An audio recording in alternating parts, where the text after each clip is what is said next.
Como sabemos, a mitologia é evidentemente uma série de fantasias.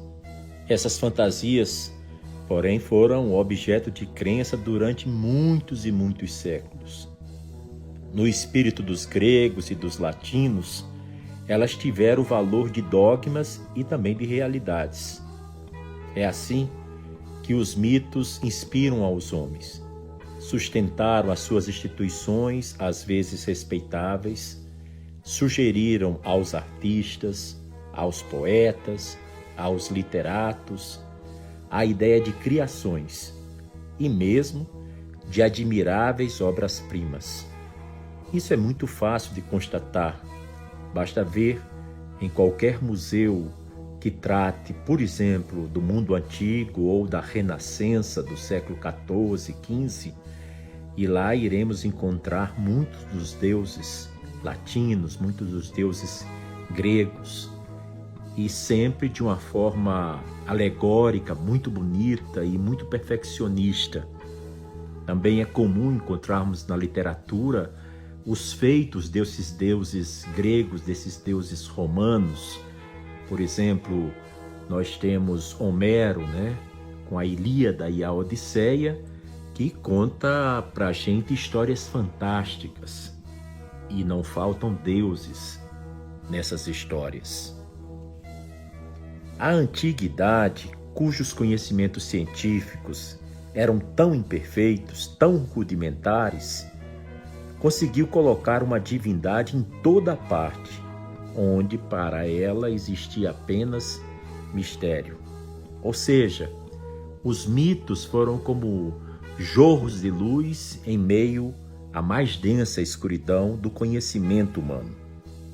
Isso também explica, em parte, o grande número de deuses, mas tem muito mais.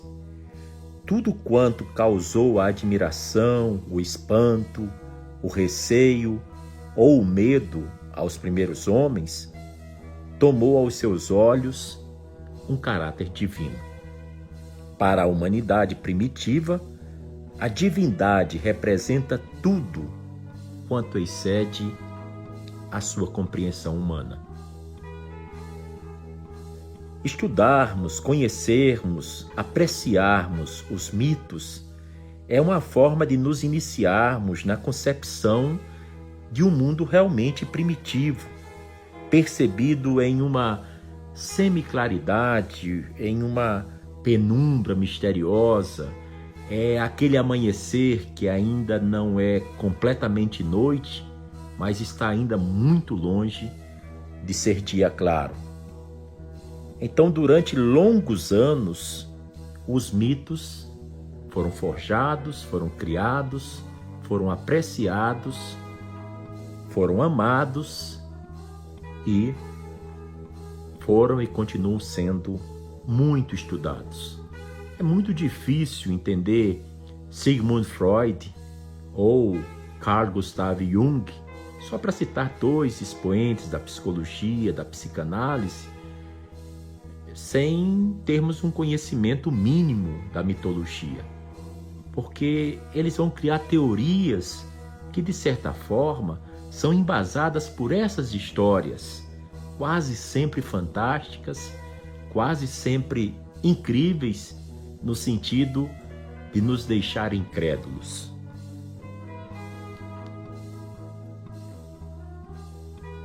Os mitos gregos podem vir acompanhados de ensinamentos que são válidos até os dias atuais, até esse ano de 2019, já na segunda década do século XXI, porque esses mitos tratam de problemas que são atemporais da condição humana.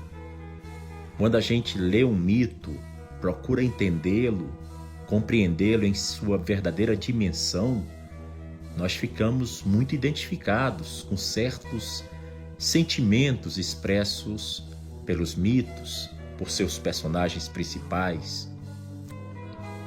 O maior estudioso na área de mitos que nós conhecemos é Joseph Campbell.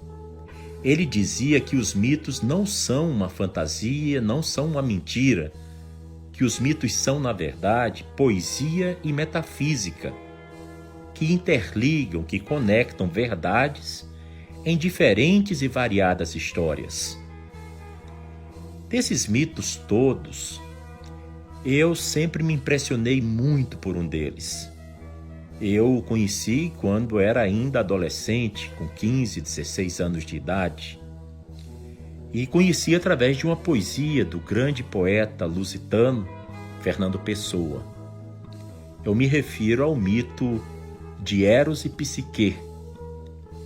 E gostaria de começar a tratar de mitologia aqui no podcast 1844, contando e depois fazendo uma breve análise do mito Eros e Psique.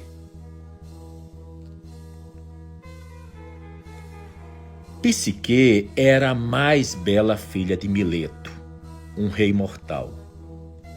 Ela era capaz de despertar a admiração de qualquer pessoa, tanto que vários viajantes, de lugares distantes e longínquos, vinham até a sua cidade para apreciar tamanha beleza, pois jamais viriam alguém tão bela em vida.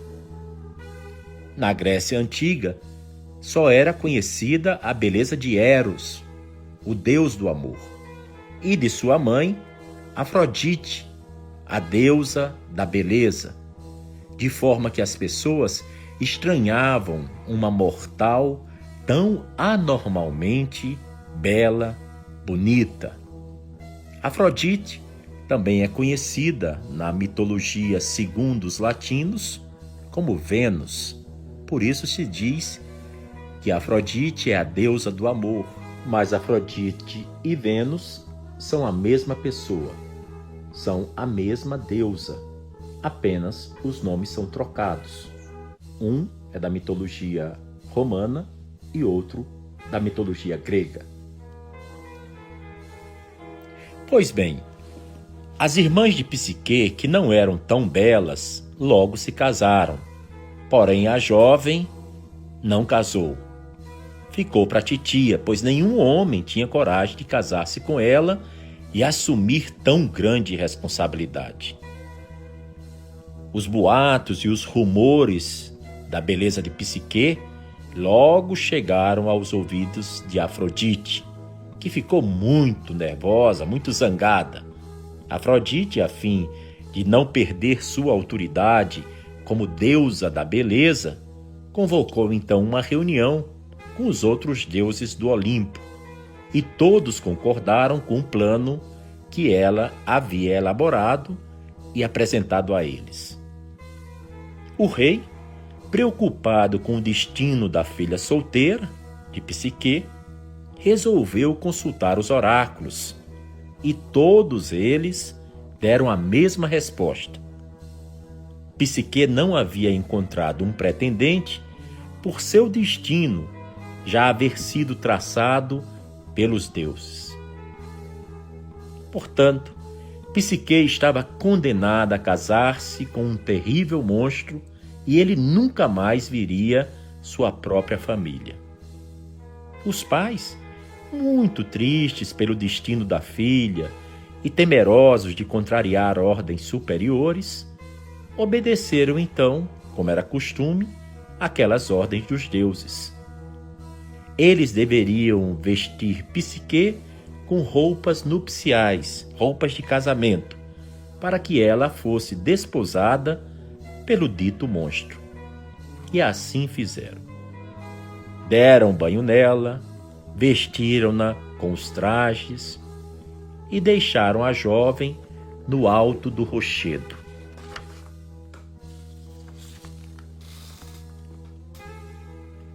Já cansada de esperar o marido, Psique não conseguiu continuar em vigília e logo adormeceu, até que um vento muito forte, Zéfiro, levou-a pelos ares.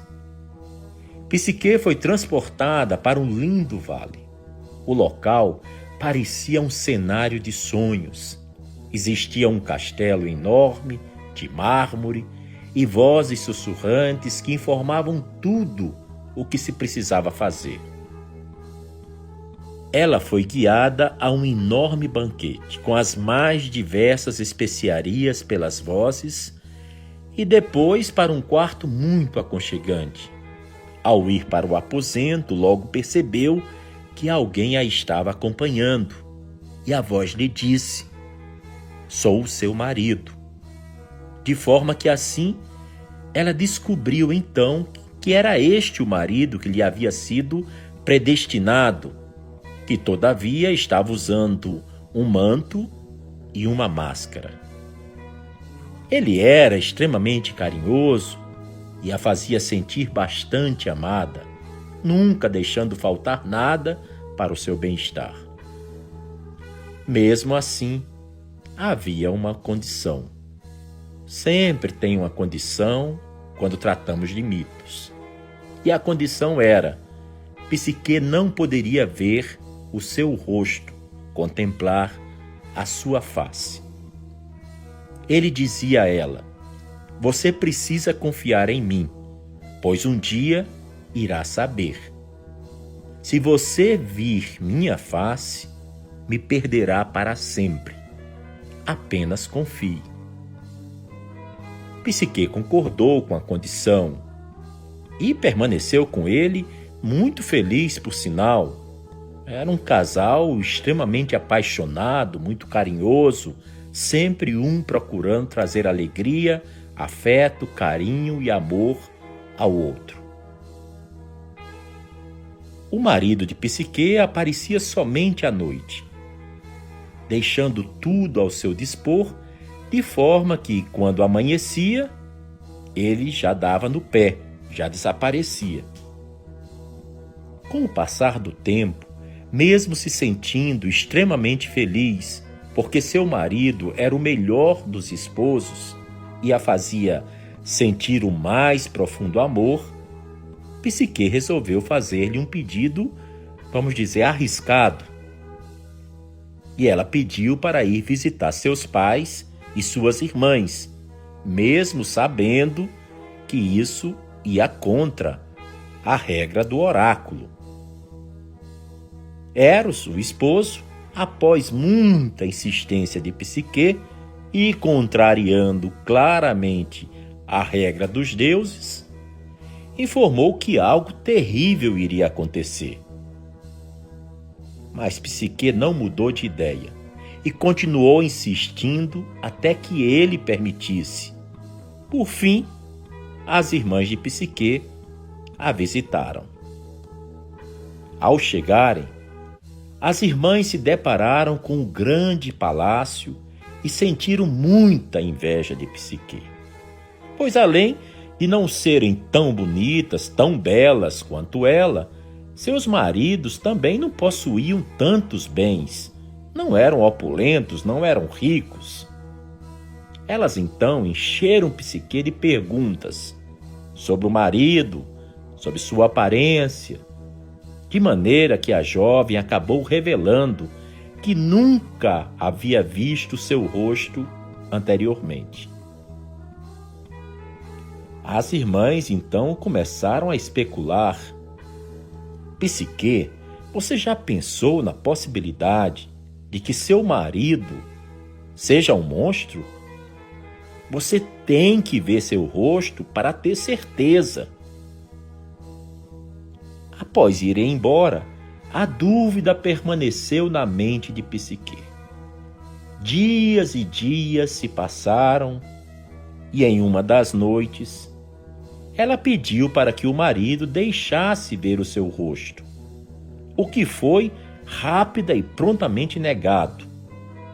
"Você deve confiar em mim, Psique", lhe respondia o marido Eros.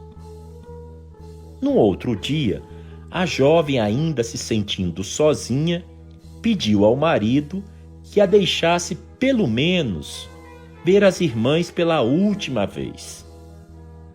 Psique alegou que nada havia acontecido da última vez que se encontraram, convencendo por fim o marido a permitir.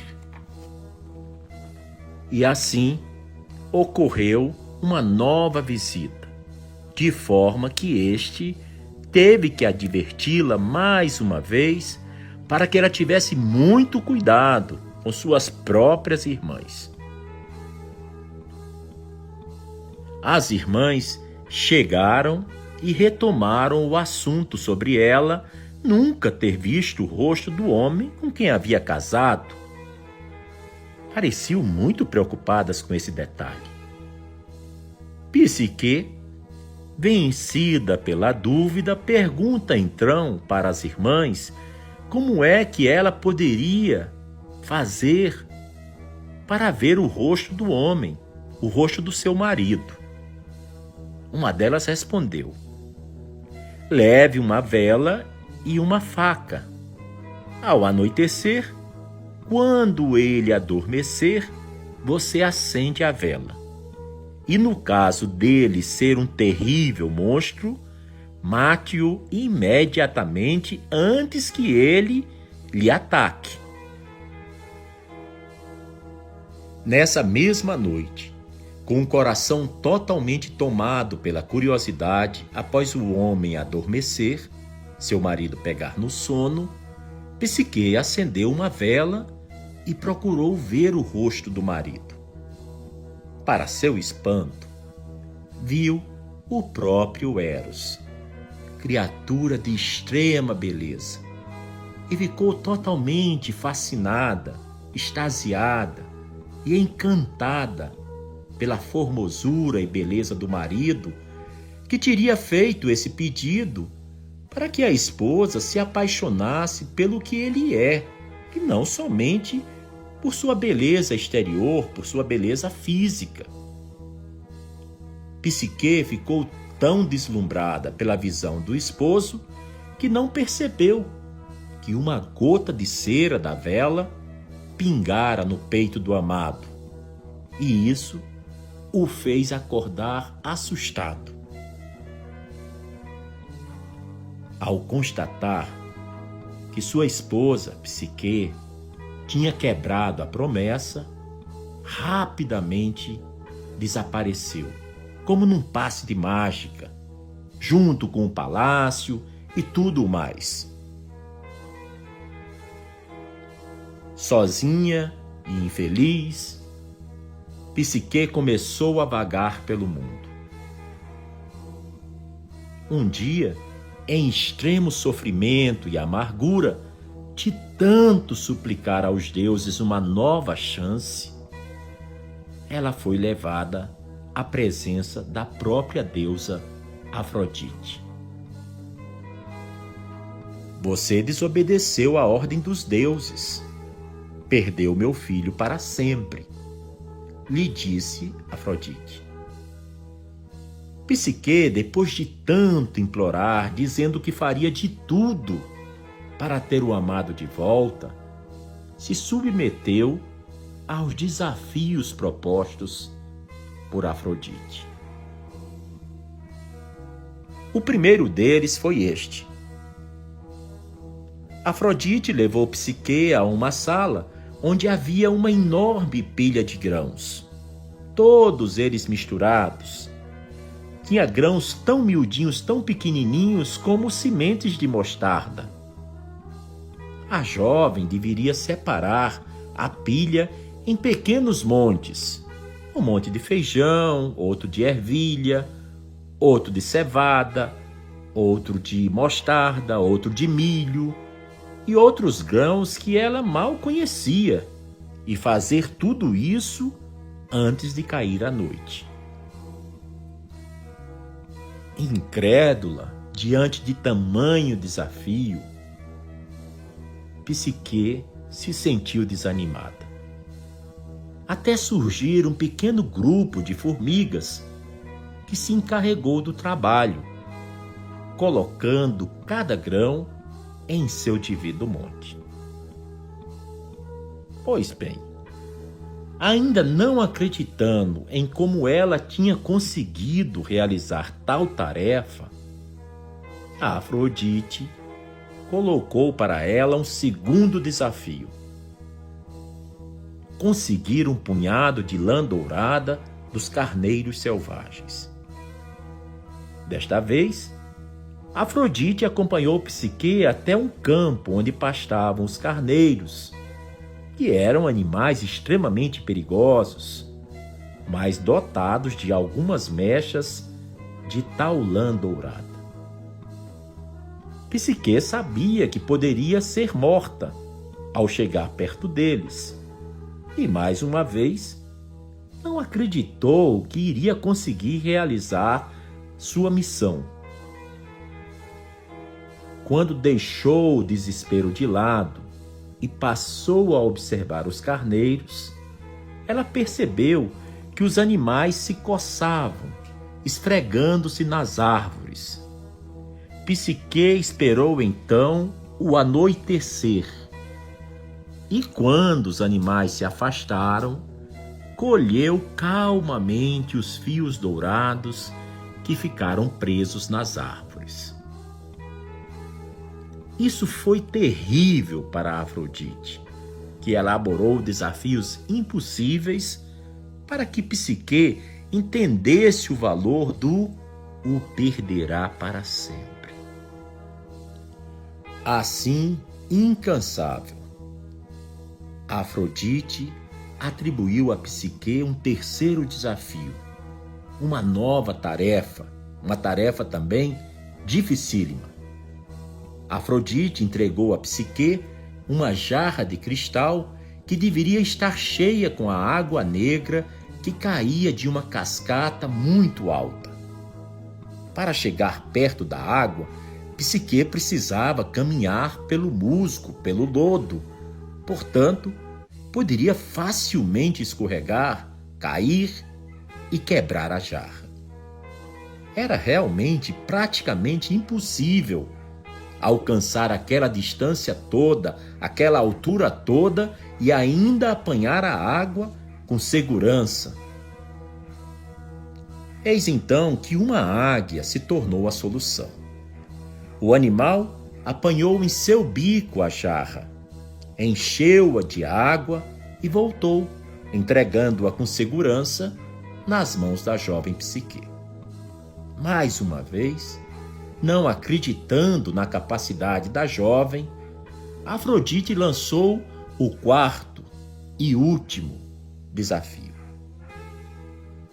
Psique deveria descer até o submundo, que é o mundo governado pelo deus Hades, e no submundo deveria pegar uma caixa e trazer para Afrodite.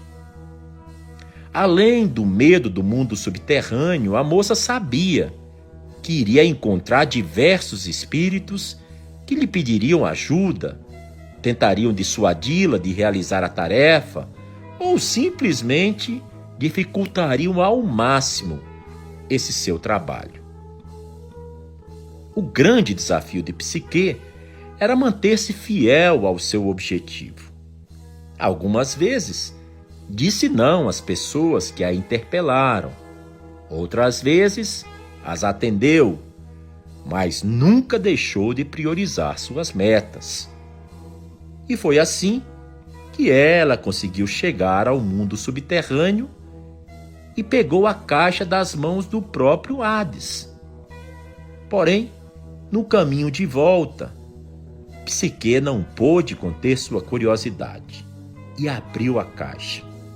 Assim que abriu, imediatamente caiu em um sono profundo com o pó de Morfeu que havia dentro do objeto. Eros, consternado, desiludido, muito triste com aquela situação, implorou por misericórdia a Zeus, que depois de muito declinar, acabou aceitando suas condições. Afinal de contas, foram atribuídos a ela desafios impossíveis, mas ela tinha conseguido realizar um por um. Ele então a beijou e Psique foi transformada numa deusa, de forma que jamais poderia voltar ao mundo dos humanos. Eles então se casaram no mundo dos deuses, e nunca mais se separaram.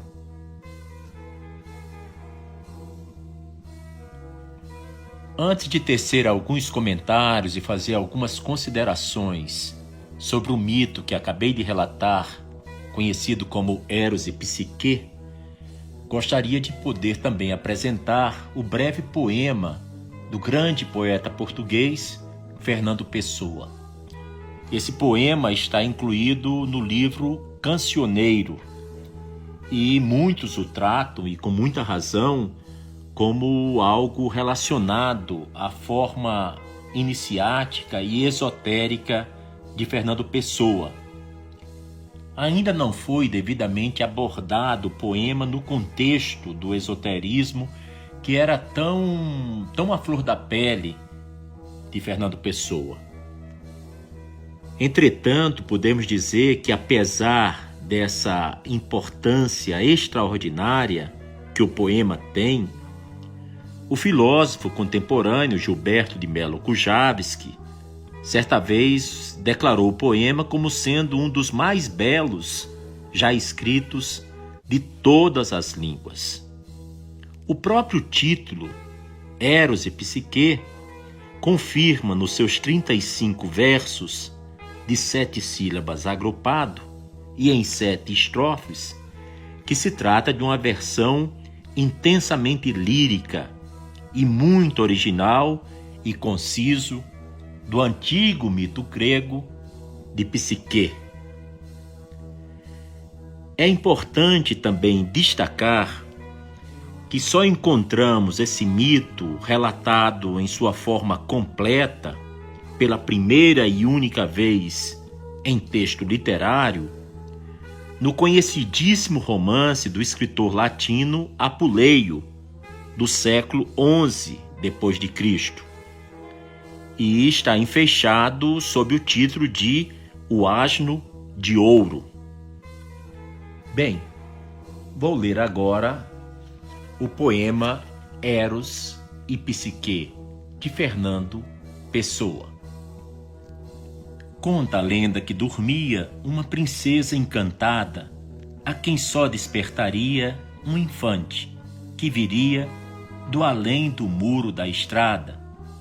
Ele tinha que, tentado, vencer o mal e o bem. Antes que, já libertado, deixasse o caminho errado, porque a princesa vem.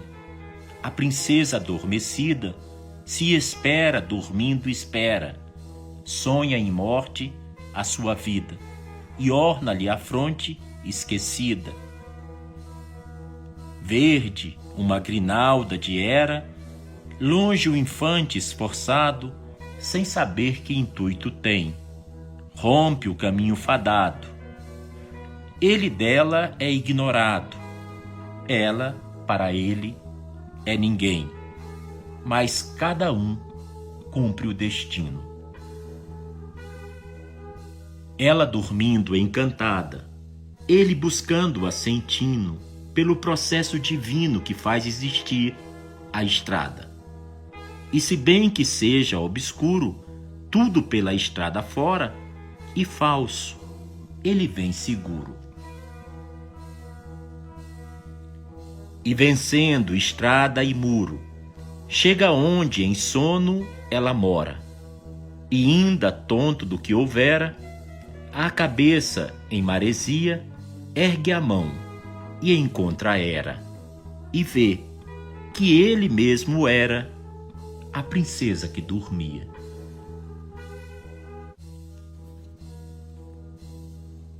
Como ouvimos, esse mito de Eros e Psique pode nos dar muitas lições, nos transmitir muitos valores e termos também uma compreensão do desafio que é termos uma vida feliz, plena e bem-sucedida. O primeiro valor a ser notado é que Psique sempre se mostrou ser diferente dos demais seres humanos, o que por si só significa um valor intrínseco que pode ser comparado às virtudes. Afinal, virtude e pessoas virtuosas são admiráveis na sociedade, mas poucos conseguem ser virtuosos, pois assim se torna possível viver experiências que podem ajudar em nossa evolução. Nós sabemos, nas escrituras da religião mundial mais recente, da mensagem trazida por Bahá'u'lláh no século XIX, nos textos sagrados da fé Bahá'í, que um dos objetivos principais da nossa vida aqui é conhecer e adorar a Deus, é adquirindo virtudes celestiais, adquirindo características angelicais, como paciência, amor, bondade, desapego das coisas materiais, compaixão, solidariedade, pureza de coração, de corpo e de alma, como, por exemplo, louvor a Deus, louvor ao justo, ao belo. Enfim, nem sempre é fácil no mundo tão decadente conseguirmos adquirir virtudes celestiais.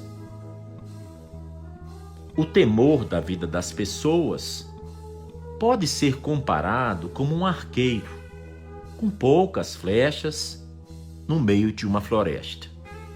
Nesse caso, o arqueiro não vai querer jogar fora nem desperdiçar as poucas flechas que possui e vai procurar ao máximo ser certeiro ao alvo. Psique, que estava destinada a se casar com um monstro, representa, então, o desenvolvimento do conhecimento e a saída da ignorância. Pois quanto mais conhecimento é adquirido, mais se percebem as leis do universo em si. Pode ser doloroso sairmos do comodismo proporcionado por uma crença, pois assim é possível perceber que os próprios humanos são responsáveis pelas suas tragédias.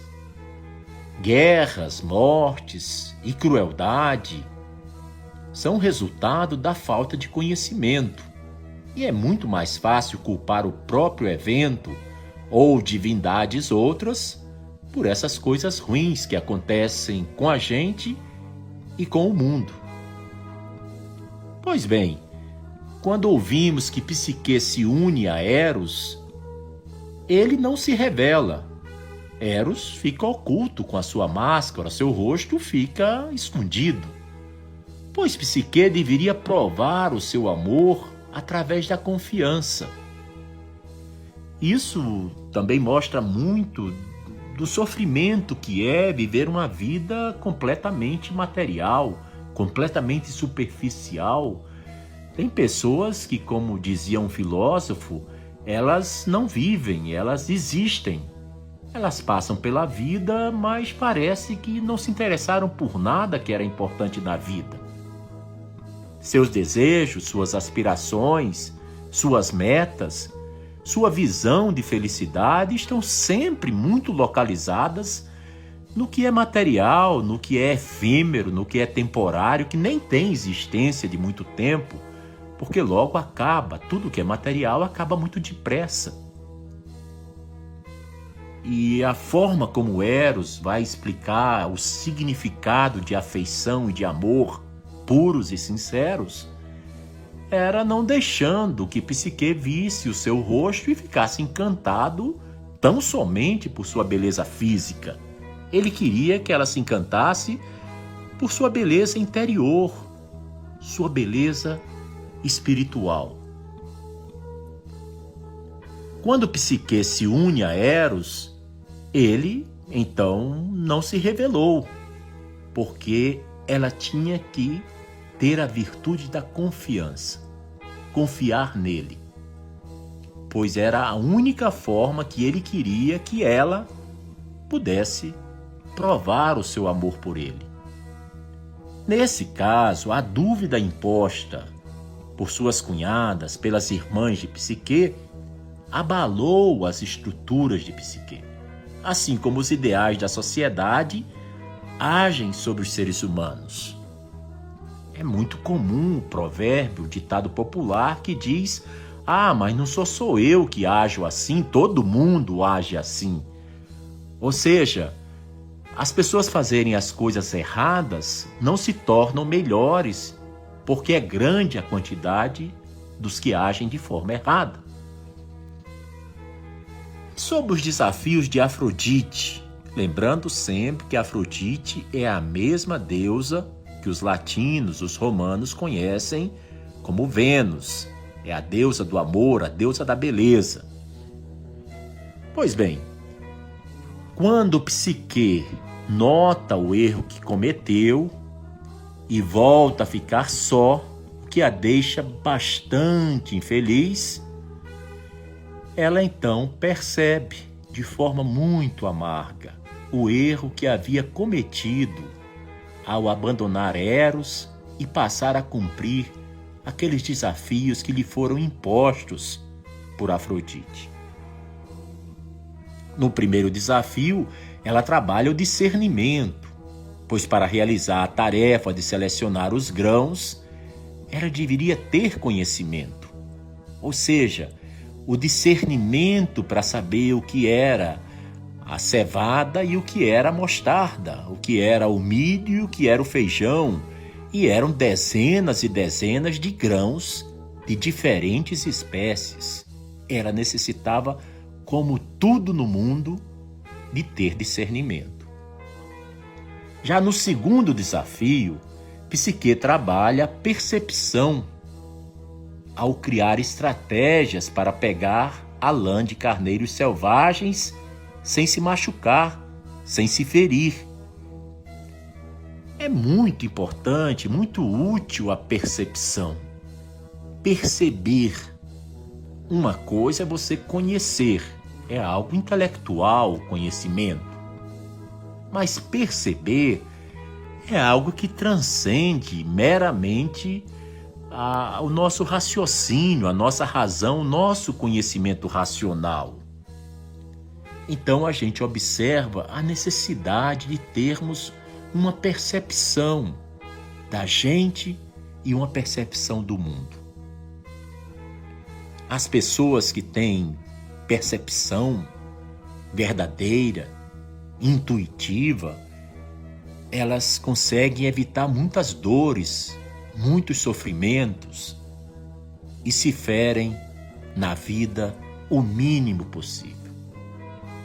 Nos mitos, os animais selvagens representam o instinto e questões internas que os seres humanos têm de dominar para então conseguir evoluir. O terceiro desafio, que é solucionado pela águia, representa a sabedoria, pois esse animal tem uma visão, uma vista muito aguçada e pode enxergar tudo quando está pleno em voo nas mais elevadas altitudes. Nele, Psique enfrenta um processo de controle emocional. Por sinal, controle emocional foram temas de 2 dos últimos episódios deste podcast 1844. Vocês devem estar lembrados. Então, a gente observa que é importante ter sabedoria. É importante tentar ver além do nosso próprio nariz, tentar ver o significado de nossas ações, que consequências nossas ações geram. Porque tudo tem um significado. E cada ação corresponde a uma reação. Se eu sou desleal, eu vou colher deslealdade. Se eu minto, eu vou fazer com que outra pessoa sofra. E eu mesmo me dispa dessa virtude que é a base de todas. Como a gente estuda no livro 1 do Instituto Ruhi, que é um projeto mundial de conhecimento de textos sagrados, mantido pela comunidade Bahá'í em todos os continentes do mundo. Então é importante a gente ter essa sabedoria que é simbolizada pela águia, que vai lá resolver e trazer aquele jarro cheio de água, sem se quebrar, entregar nas mãos de Psique, que rapidamente vai levar para Afrodite. O último desafio parecia ser fácil, mas não nos enganemos. Talvez seja o mais difícil. E tratava-se de descer até o inferno e pegar no deus do inferno, que os mitos chamam de Hades, e pegar uma caixa que Hades entregaria para Psique e Psique traria para Afrodite. Na mitologia, o fogo quase sempre é representado como o dom do intelecto. Todos nós lembramos que no livro Resposta a Algumas Perguntas, numa das respostas, o sábio persa Abdu'l-Bahá, que viveu entre 1844 e 1921, ele diz que o que distingue o reino humano dos demais reinos da criação, reino mineral, reino vegetal e reino animal, é exatamente o dom do intelecto. Pois bem, Psique desceu a um plano escuro de sua mente e foi vencida pela curiosidade de fazer algo que não era sua incumbência, que não era nem de sua conta e nem do seu destino. Esse desafio, o último, o final, vencido por Psique, mostra que nós, seres humanos, estamos propensos a nos desviar do nosso caminho e a não cumprir ordens explicitamente estabelecidas. De onde é que vem aquele sentimento de desobediência que, vez por outra, a gente levanta a bandeira? Aquele velho ditado espanhol do século XVI que dizia: "Hay gobierno, soy contra", porque durante muito tempo o governo era o mesmo que lei. Eram autocratas, eram ditadores, eram déspotas. Então muitas pessoas queriam lutar contra as leis estabelecidas. Mas se fosse só isso, seria muito fácil de lidar. E quando as leis nos são trazidas diretamente de Deus, do nosso Criador, e a gente de alguma forma se rebela, a gente procura contrariar essas leis, será que não existiriam consequências? Será que ficaria por isso mesmo? Ou seja, nós deixamos de orar a Deus, suplicar perdão pelos nossos erros, pelos nossos pecados, suplicar a Deus um coração puro, bondoso e radiante. Deixamos de nos aproximar da beleza do amado. E, obviamente, quando você deixa de se aproximar, você começa a se afastar. Porque no desenvolvimento espiritual não existe meio termo. Vou ficar aqui para ver se ninguém me nota. No mundo espiritual, ou você está subindo ou você está descendo. É tanto que cada dia da gente é como se a gente pegasse uma corrida de táxi, ou uma corrida do Uber, que é um meio bem mais comum atualmente, né? É sempre uma nova corrida. Se fosse no táxi, seria o taxímetro sempre começa do zero. Ninguém pega um táxi e ele já vem com 20, 15, 30 quilômetros rodados, né? Começa do zero. O Uber do mesmo jeito. Você pega, por exemplo, da sua casa no Lago Sul e vai até o Conjunto Nacional no plano piloto, em Brasília, que é onde eu resido, você sabe que até lá tem um preço que o aplicativo do Uber vai dizer quanto é que custa. Mas se quando você está para chegar no conjunto nacional, você decide de lá seguir direto para o aeroporto JK, é óbvio que tem que fazer outra corrida, não vai ser o mesmo preço. No mundo espiritual, é também assim. Nós não podemos nos deitar numa rede muito boa, colocar o pé na parede e ficar se balançando, nem encontrar uma cama maravilhosa, macia, lençóis com 800 fios egípcios, travesseiro com penas de ganso, com plumas. Nós não podemos simplesmente fazer isso se nós não tivermos percebido a necessidade de adquirir determinadas características que são essenciais ao nosso bem-estar. Porque o mundo espiritual, o que você fez ontem já está registrado no livro lá em cima. E a tua vida toda depende daquilo que você vai fazer hoje, agora, na hora que você acordou. Nós não guardamos umas reservas, uma poupança de espiritualidade para um dia gastarmos quando estivermos muito curiosos em fazer coisas que nossa mente e nosso coração tanto desaprovam. Então, a gente deve buscar compreender que esse mito Eros e Psique, ele pode nos transmitir valores muito elevados e preciosos. Valores como superação, persistência e aprimoramento pessoal.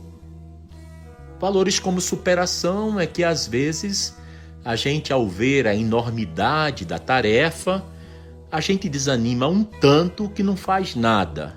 É a velha coisa ruim chamada procrastinação.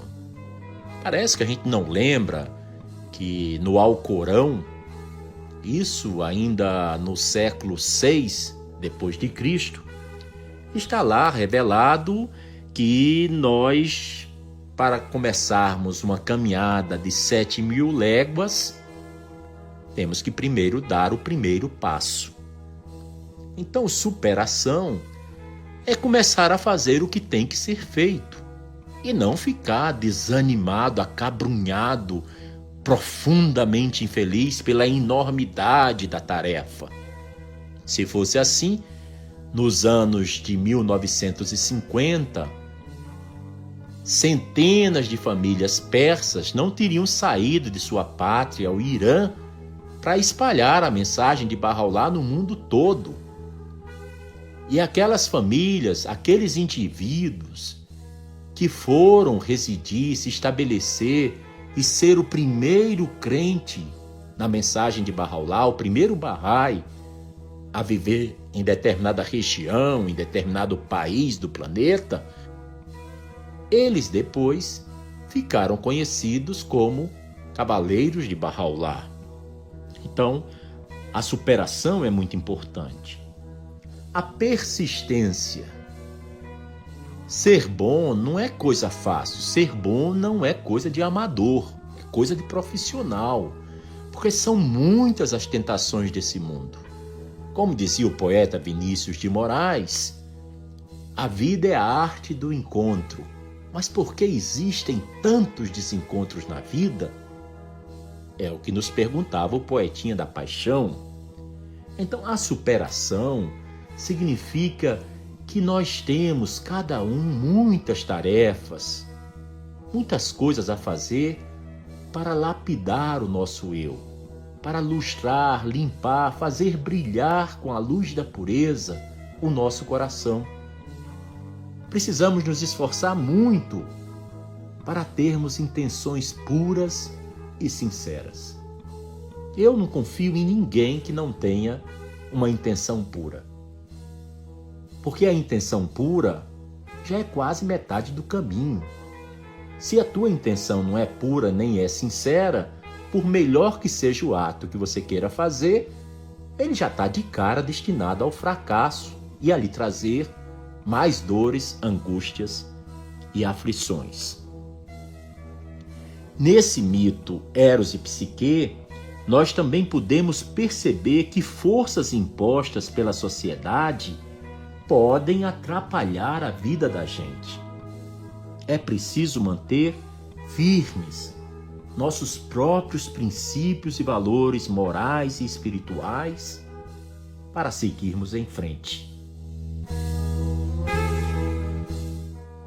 Então, como diz a sabedoria popular, viver de uma forma espiritual, de uma forma ética, é como andar de bicicleta. Se você para de pedalar, você cai.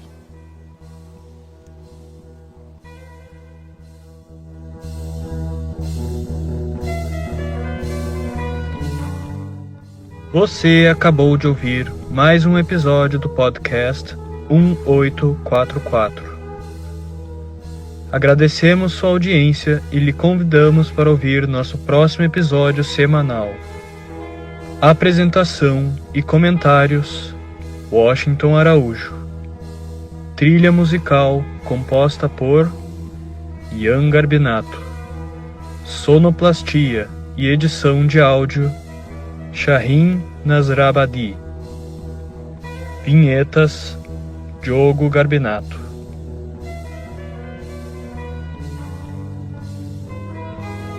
Contatos com a produção para comentários e sugestão de temas podem ser feitos através do e-mail podcast1844@gmail.com.